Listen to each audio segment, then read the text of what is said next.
bienvenue dans une nouvelle vidéo. Et oui, c'est vrai, vous êtes très nombreux et nombreuses à nous dire qu'on ne fait pas beaucoup de recettes sucrées, de snacks, de collations.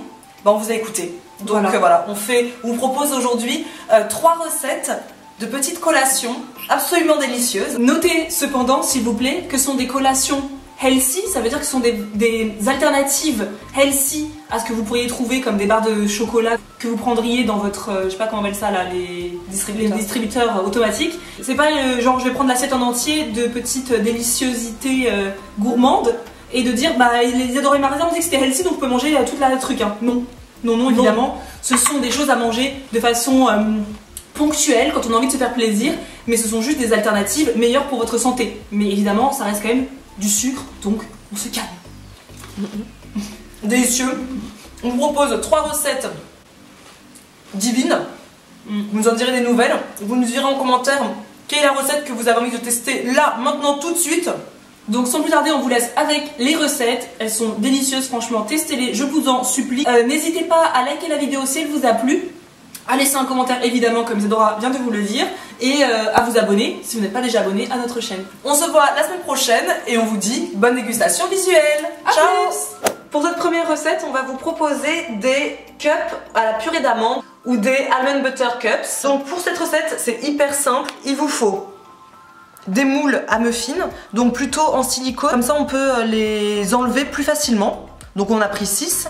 Il nous faut 130 g de purée d'amande. Vous pouvez également prendre du beurre de cacahuète si vous le souhaitez, 130 g de chocolat noir et 60 ml de lait végétal. Alors avec cette quantité, on est censé faire 20 cups à peu près, donc on va voir ça ensemble. On va commencer par faire fondre le chocolat, donc nous on le fait au micro-ondes, c'est plus rapide, mais vous pouvez très bien le mettre au bain-marie dans une casserole, comme vous le souhaitez.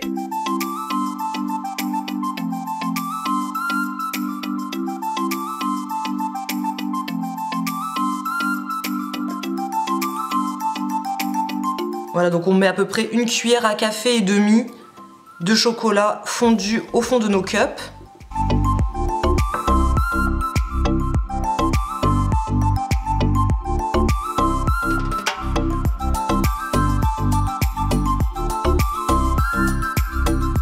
Voilà, on a rempli nos muffin cups. Donc on va mettre ça au congélateur pendant à peu près 5 minutes, histoire que ça durcisse un petit peu pour pouvoir ajouter ensuite notre purée d'amande.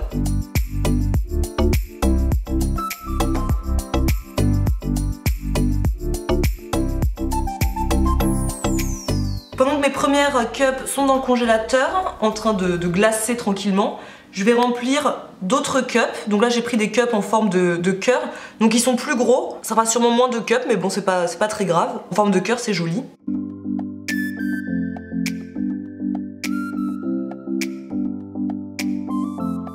Je viens de sortir mes cups chocolatés du congélateur. Donc maintenant ce qu'on va faire, c'est qu'on va remplir nos cups au chocolat de purée d'amande. C'est tout simple, hein, c'est un jeu d'enfant. Donc on met une belle cuillère à café, on va voir, ou peut-être même 2. Ouais. 2 cuillères à café, je pense que c'est bien. Voilà. Et on fait ça, bien évidemment, pour toutes nos cups.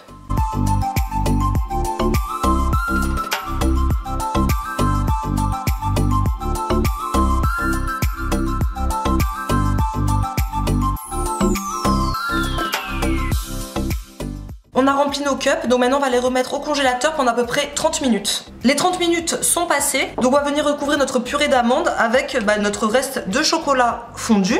Là on va plutôt mettre une belle couche, puisque c'était le fond qui devait être fin et le dessus qui soit un petit peu plus épais.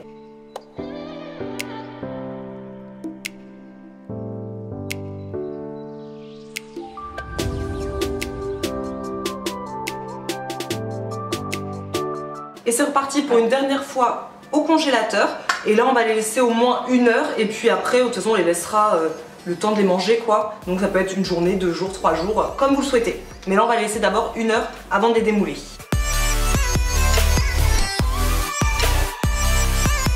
Alors pour la deuxième recette, on vous propose des chunks de chocolat noir quinoa. Parce que en fait aux États-Unis, donc à New York, on a découvert cette marque, donc Alter Eco, qui propose une tablette de chocolat comme ça au quinoa. Marisa en est devenue amoureuse et du coup, pour vous, parce que vous n'êtes pas à New York là pour acheter cette merveille, on vous propose de tester une recette faite maison en fait.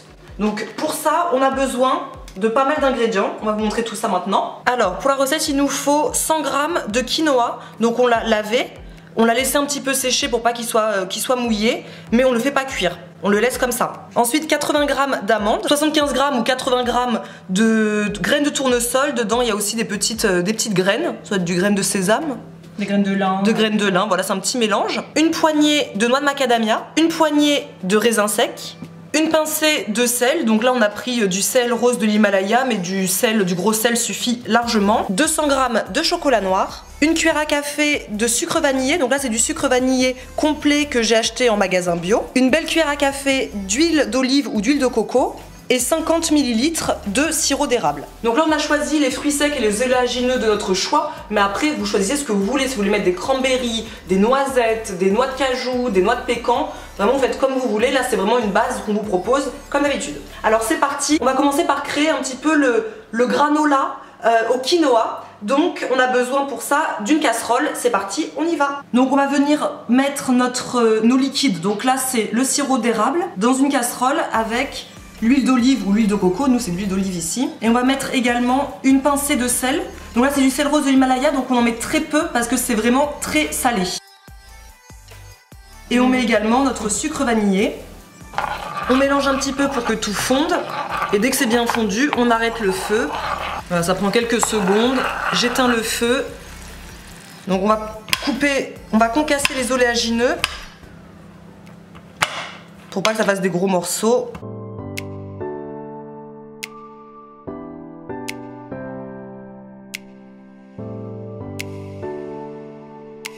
Alors dans un récipient, donc dans un saladier, dans un bol, dans ce que vous voulez, on va mettre notre quinoa, nos fruits secs et notre mélange de sucre.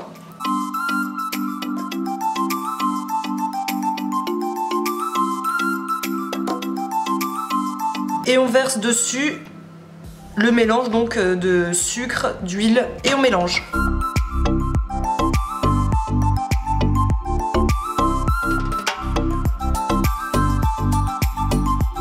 Une fois que tout est bien imprégné de notre mélange, que c'est bien sticky, que tout colle bien ensemble, on va venir disposer tout ça sur une plaque avec du papier sulfurisé.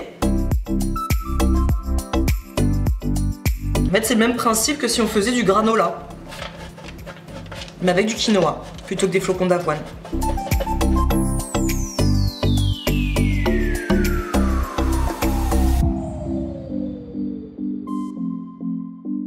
Il ne nous reste plus qu'à enfourner dans un four qui est déjà préchauffé à 180 degrés pendant une bonne vingtaine de minutes.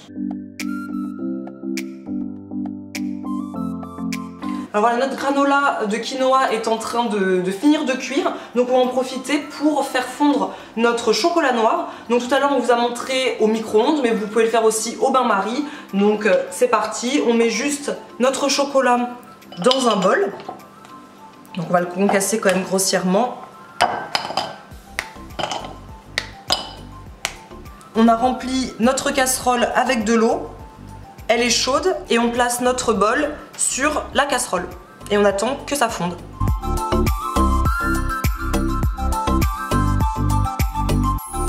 Voilà, on a sorti le granola de quinoa du four. Je l'ai mis dans un plus petit contenant parce qu'il faut après le mettre au congélateur. Il faut que ça rentre dans le congélateur. Faites attention de prendre un moule adapté au tiroir en fait de votre congélo. Donc on a fait fondre notre chocolat et on va venir recouvrir tout le granola de chocolat.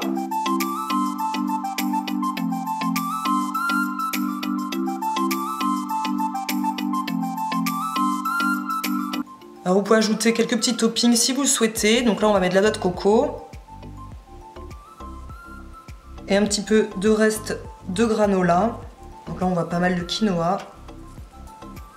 Et pareil, on met au congélateur pendant à peu près 1 heure. Mais en même temps, vous touchez jusqu'à ce que ce soit bien figé, bien congelé. Voilà à quoi ça ressemble une fois que le chocolat est bien figé au congélateur. Voilà. C'est beau, n'empêche. Et maintenant, on va juste couper en morceaux. Donc là vous faites comme vous voulez, soit en barres, soit en petits morceaux, vous concassez. Moi je vais prendre un couteau et je vais essayer de faire ça propre.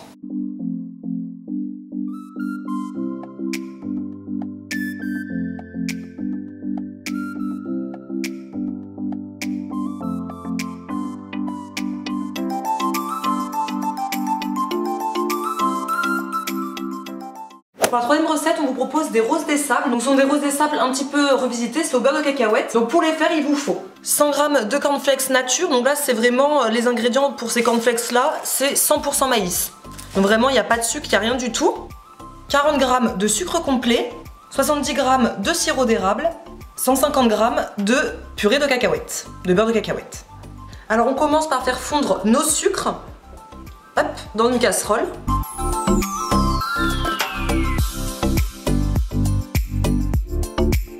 Dès que ça commence à frémir, hop, on éteint le feu et on va pouvoir venir ajouter notre purée de cacahuètes.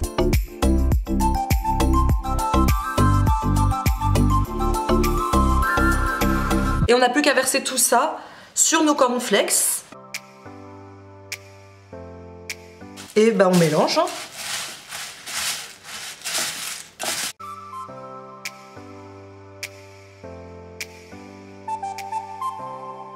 Voilà, une fois qu'on a bien imprégné tous les cornflakes de notre petit mélange, on fait des petites boules et voilà, on les pose dans une assiette et on fait ça ainsi de suite. Franchement, c'est dans ces moments-là, si vous avez des enfants, de leur dire de mettre la main à la pâte.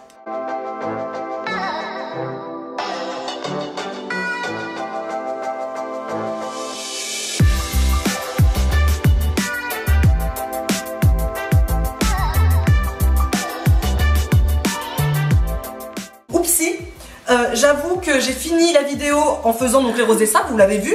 Et en fait on les a mangés. Et Mine, elle a été, c'est à cause d'Emine, elle a tout mangé d'un coup. On a dit on n'a pas fini la vidéo. Du coup il en manque 3 déjà. Voilà. Donc juste pour vous dire qu'on a rajouté un petit peu, donc soit du chocolat. Là c'est une pâte à tartiner comme on a dans la boutique en ligne, vous le savez. C'est de la purée de noisettes au chocolat et à la noix de coco. Donc on a mis juste un peu dessus. Ça c'est vraiment pour le côté visuel, c'est joli. Et pour que ça fige bien, vous pouvez mettre au frigo dès que vous avez fini de faire vos roses des sables. On va dire à peu près 15 minutes, hein, grand max. Et puis après, bah, place à la dégustation. C'est bien énergétique, donc ne mangez pas bien évidemment toute l'assiette d'un coup. C'était bon? Délicieux. Une tuerie. Bon bah sur ce, ciao.